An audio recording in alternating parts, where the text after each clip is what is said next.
is Jamaica, this is our land. We have our future with God in our plan.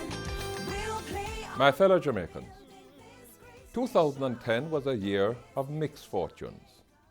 It was, in some respects, a tumultuous year, most notably with the events surrounding the extradition of Christopher Coke.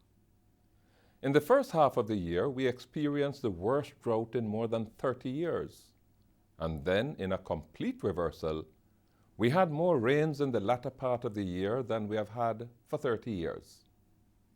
The economy continued to feel the effects of the global recession, with weak demand for exports, reduced levels of investment, and although recovering, remittances are still not back to where they were before the recession.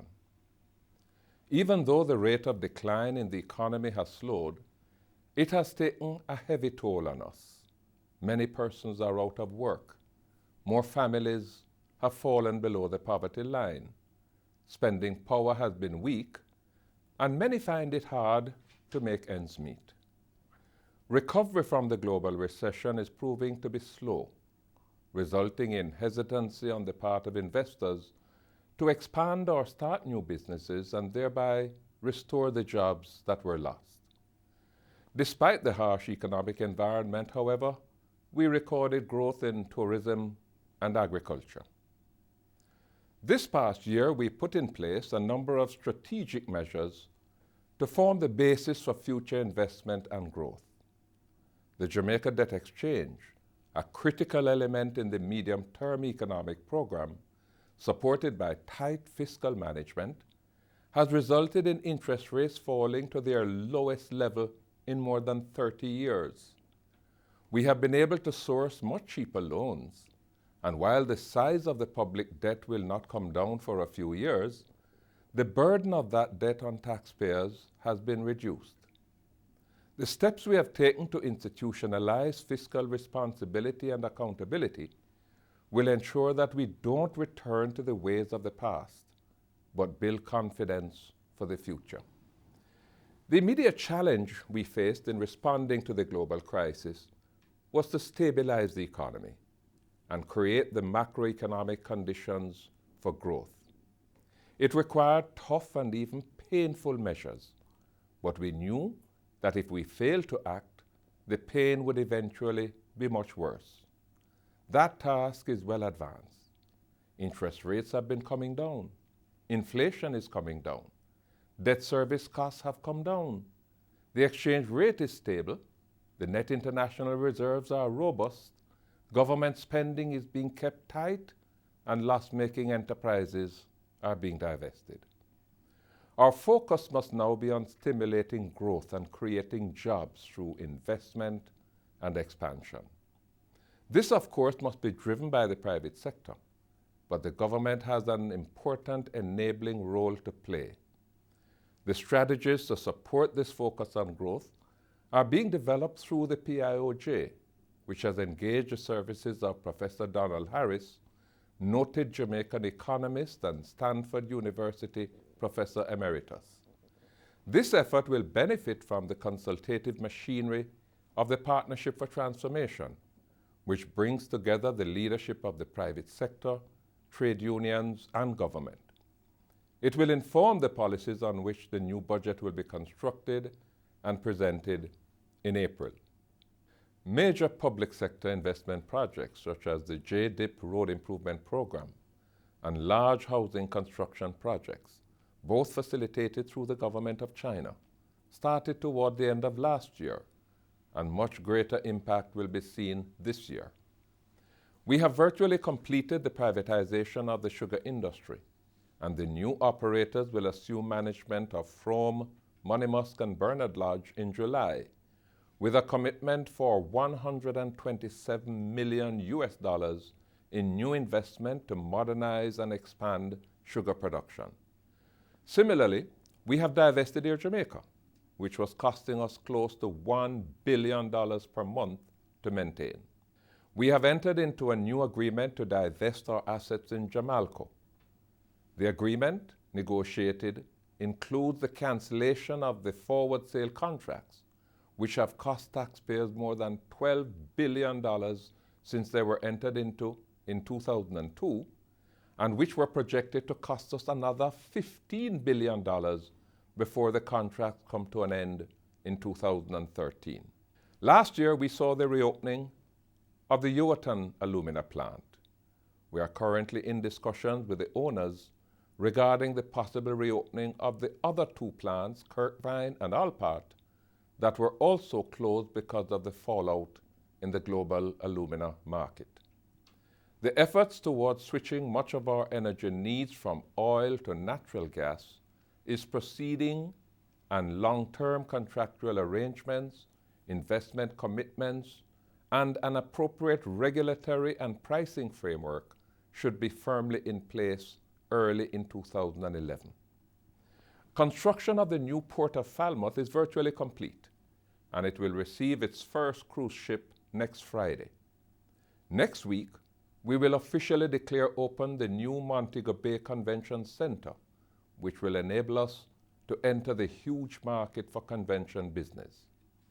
The redevelopment of downtown Kingston is being kick-started with the construction of Digicel's global headquarters and the opening of the Kingston Transport Center scheduled for the middle of January. On the issue of governance, last year saw the establishment of the Independent Commission of Investigations, INDECOM, to ensure public confidence in the investigation of alleged abuse by members of the security forces. A number of other key commitments, such as prime ministerial term limits, impeachment provisions, a special prosecutor to deal with corruption, whistleblower protection, tighter procedures for the award of government contracts, legal sanctions for breaches of the Code of Political Conduct, and the regulation of political party financing are either before Parliament for approval or will shortly be submitted to Parliament. The Charter of Rights, on which deliberations have gone on for more than 17 years, will shortly become a reality as the final vote to insert it in the Constitution will be taken in Parliament at the end of March. The crime-fighting initiatives introduced in May have yielded good results. The murder rate for the second half of the year fell by 30% when compared to the first half. Our security forces must be commended for their hard work. We have also seen a much greater level of cooperation from the public in providing information to the police and in their willingness to testify. This cooperation is vital if we are to ensure that violent criminals are taken off the streets and kept off the streets. Despite the improvement we have seen, the level of crime is still too high, and reducing it further remains a top priority for the new year. We expect to enact this year tough anti-gang legislation, for which Cabinet has already issued drafting instructions. The majority of violent crimes are linked to the activities of organized criminal gangs, for which special targeted measures are required. Just as countries throughout the world found it necessary after 9/11 to institute special measures to deal with international terrorists, we too need special measures to deal with organized criminal gangs, whose viciousness is just as costly in human lives. We made a concerted effort last year through the National Road Safety Council to keep the number of persons killed in road accidents to under 300. Although we didn't quite make it, it was still the lowest number of fatalities we have seen in over 10 years. We must improve on that this year, and changes to the Road Traffic Act, which will shortly be submitted to Cabinet, will strengthen our efforts to ensure more careful use of our roads. This year, our athletes who have brought us so much glory internationally will begin their preparations for the 2012 Olympics in London, England. We must support them. We will shortly be installing new synthetic surfaces at both the National Stadium and the Stadium East to meet our scheduled athletic events for this year, as well as to facilitate our athletes in their preparation for next year's Olympics. This year as well, preparations will move into high gear for the commemoration of our 50 years of independence in 2012. It is going to be a grand event and a grand homecoming with thousands of overseas Jamaicans coming home for the celebrations. We begin the new year with renewed hope. Yes, we have been through some tough times. We have had to endure the worst global economic crisis in 80 years.